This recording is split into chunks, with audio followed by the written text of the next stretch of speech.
لیے یہ ٹاپک آج بتانے کی ضرورت پیش آئی کہ ہم اپنی زندگی کے رخ کو جب تک ٹھیک نہیں کریں گے اس وقت تک ہماری زندگی کی یہ پریشانیاں ختم نہیں ہوں گی. ماں باپ خود اپنی اولاد کو پریشان کر کے خوش نہیں ہوتے, اللہ رب العزت اپنے بندوں کو پریشان کر کے کیسے خوش ہوں گے؟ تو وہ نہیں خوش ہوتے. اس لیے فرمایا ما یفعل اللہ بعذابکم ان شکرتم وآمنتم, اگر تم ایمان لاتے شکر کرتے اللہ تعالیٰ کو تمہیں عذاب دے کے کیا ہاتھ اللہ تعالیٰ کیا کرتا تمہیں عذاب دے کے؟ وہ کیوں عذاب دیتا؟ تو اللہ تعالیٰ خوش نہیں ہوتے, وہ نہیں چاہتے کہ بھوکے ننگے رہے بندے, پریشان رہے بندے. یاد رکھیے اللہ رب العزت نے اپنے بندوں کو عذاب کے لیے پیدا نہیں کیا, اپنے بندوں کو ثواب کے لیے پیدا کیا ہے. کیوں؟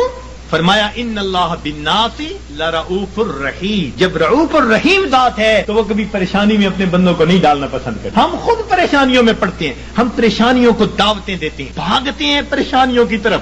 کس طرح سے؟ اپنے رب کے حکموں کو توڑ کے